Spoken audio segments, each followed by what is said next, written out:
welcome to Mkosi Namagatsheni. I am uMagatsheni, Umkosi wethu namhlanje bazala bami zitho. I just wanted us to talk about Uthando Nesithembu, guys. It is season 9. I think today it's episode 3, if I'm not mistaken, guys. So today's episode, Uthando Nesithembu, I think we are used to it. We are used to storylines akhona, and I second this mangazayo ne.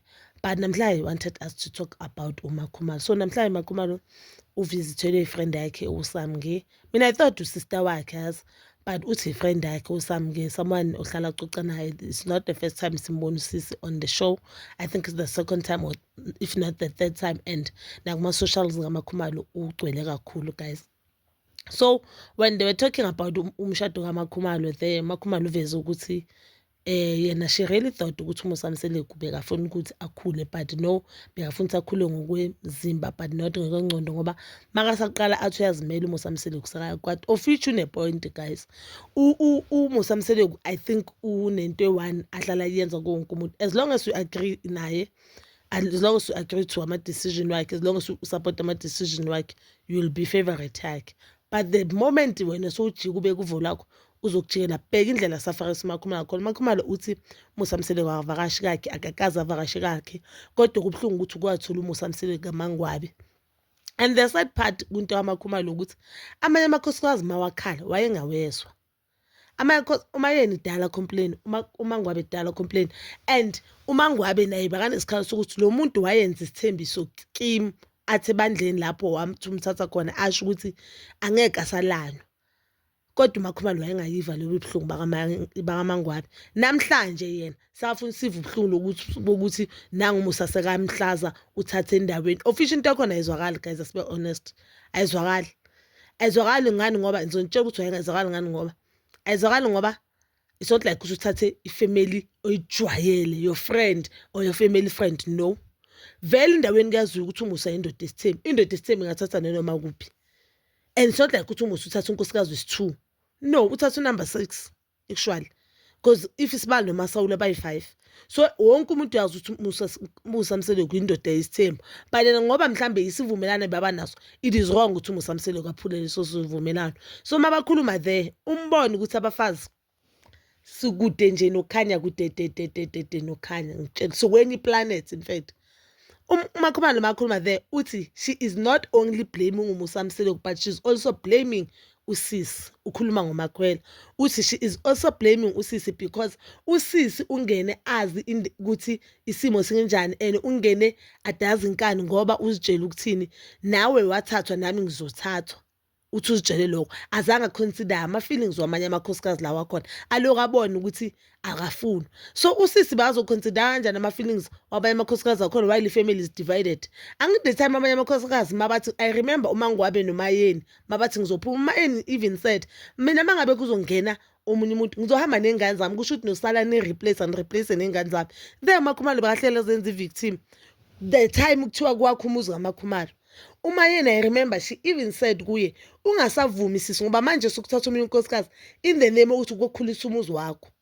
Umuntu yenza uthatha unkosikazi for his own selfish reasons, but uvika ngayo ngoba wena unganazo ingane la ekhaya. Wathula lapha wa-acting ngathi victim, wathula kwabe ngathi amakhosikazi akhuluma naye engathi inkukhu ethelwe ngamanzi.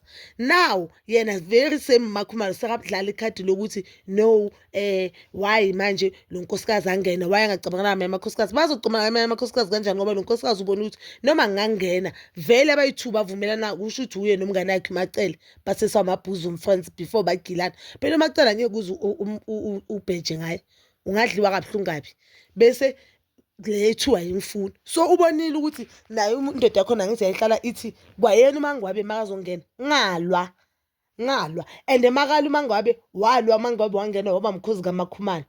So naye bekazitshela ukuthi mangingena ngizoba mkhozi kaMakhumalo noMayeni, then eventually ngizowamukelwa. You understand? And I remember there uMakhumalo bokuye futhi ubuza ama-questions ukuthi okay, njengoba nithi animfuni makathatha ezinye amakazala ngaphandle, uye bekasabuza amanye amakhosikazi ukuthi iyakosiza ngani ukuthi awumfuni omunye umfazi while you know ukuthi indoda yakho vele ithanda isithembu and inazi izancisa. Namhlanje ngoba sokugileka yena sekeva ubuhlungu, and guys, I don't wanna lie, deep down I feel like uMakhumalo le reason asinika yona ukuthi ulwela ukuthi uMakhwela wangakubo akusiyiyo.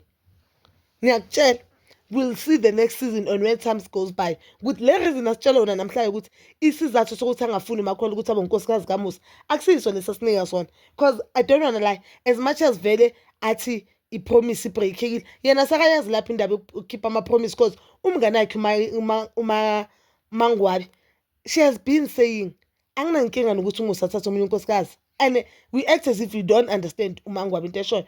Into engingayifuni ukuthi uMusa wathi kimi anyeke asamthatha ngiyoma unumber last, isivumelano sami noMusa azangayizwa lento leyo.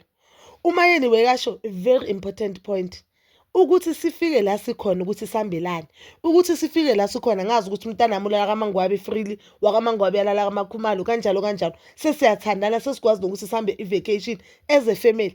Kwasetshenzwa asho ipoint into ebalekelayo ukuthi sifike la sakwaliwa but sakhona ukuthi samukelane.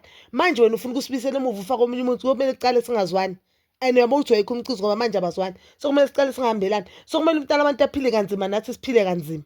Nawe as a head of the family ungasazi ukuthi uhambe nobani uyenze nobani, sokumele ukuthi la endlini makunezinto sibhekane kabi futhi ngoba singazwani sibanga wena. Lapho uMakhumalo wayemile athi yena uyavuma ukuthi indoda yakhe ithathe omunye unkosikazi ngoba yena wayeyenzani, wayebona ukuthi lento le iphula uMayeni, so she was using that to fight izimpi zakhe noMayeni.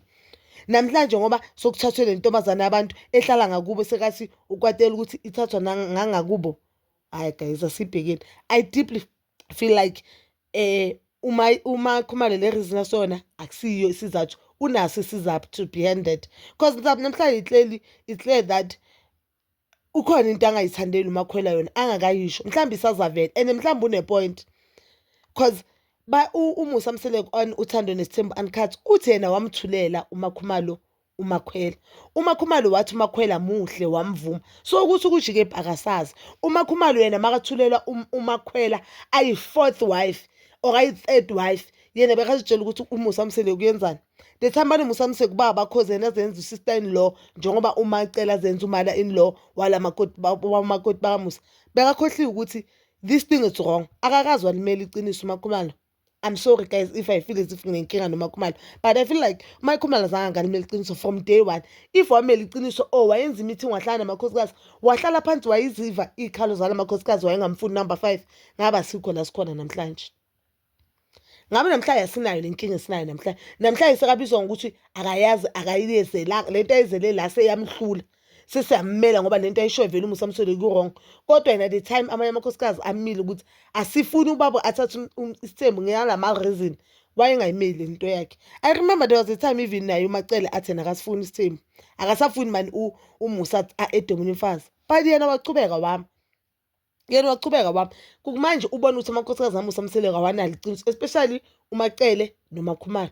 uMacele didn't attend umshado kaMakhumalo, of which was strongly wrong. It was wrong ngendlela wrong gabi vele. She didn't attend in the name of mina nobabakhe savumelana. Uyabona ukuthi kunevumelana eziningi kule family.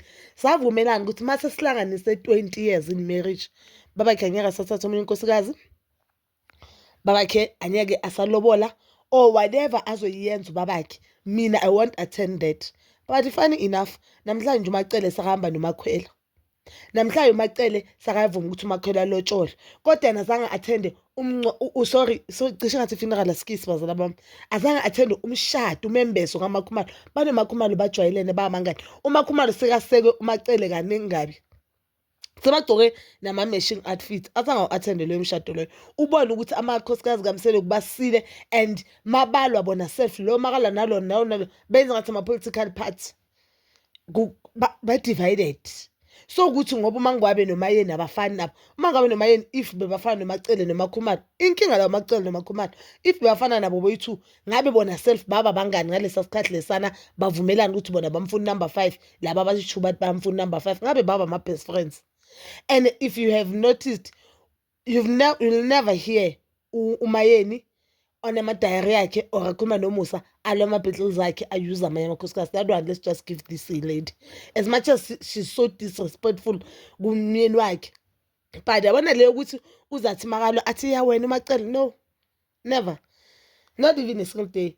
So bazali bami, not even a single day. Or mina maybe angayiboni leyo part. You can correct me on the comment section if go against lokho mzali. So sindlule lapho will also talk about uMayeni. Guys, uMayeni mina ngisazi ukuthi into yakhe ngikhuluma kanjani nazi. Ngifila ngathi uMayeni uyamthanda uMusa Mseleku. Into ebulala uMakuleni isikhwele man.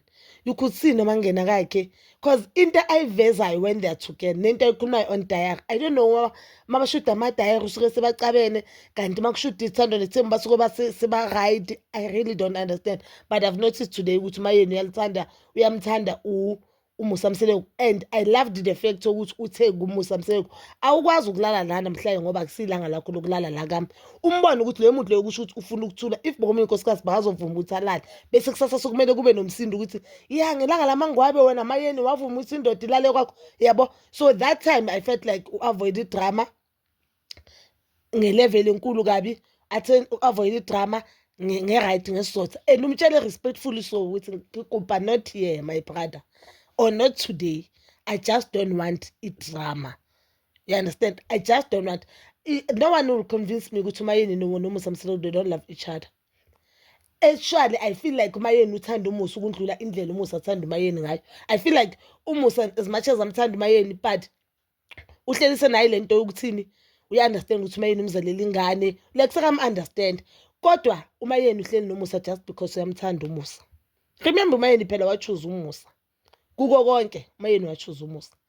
Wamchuza kuwe sebathe abasifuna isithembu kodwa wakhetha le ndoda. And one thing about uMusa ka-appreciate guys. UMusa noma ungamthekela Porsche the latest, uMusa ka-appreciate. Aka-appreciate ama-sacrifice amakhosikazi amenzela wona. Aka-appreciate uthanda amakhosikazi amenzela wona. Aka-appreciate ukubekezela amakhosikazi amenzela wona. Appreciate support, and appreciate izinto amakhosikazi azicompromisile in order for uDlomuzi ume. I'm not against indaba number 5. I've never been against indaba number 5, but bengithi before just number 5 bomela ahlale phansi abheke le ndaba, but futhi ngibuye ngimkhulumele ngim-understand ukuthi why bangeke azayihlala, because already amakhosikazi wakhe they were divided. Abanye they were agreeing ngendaba number 5, abanye they were disagreeing. Yingakho waba shocked last season makasabona ukuthi even uMakhumalo is one of the people labasathi I'm not agreeing with this thing. But bazali bami, please comment down below your thoughts, and please don't forget to like, subscribe, share, and hit that notification button. Nginithanda ukuya nokubuya.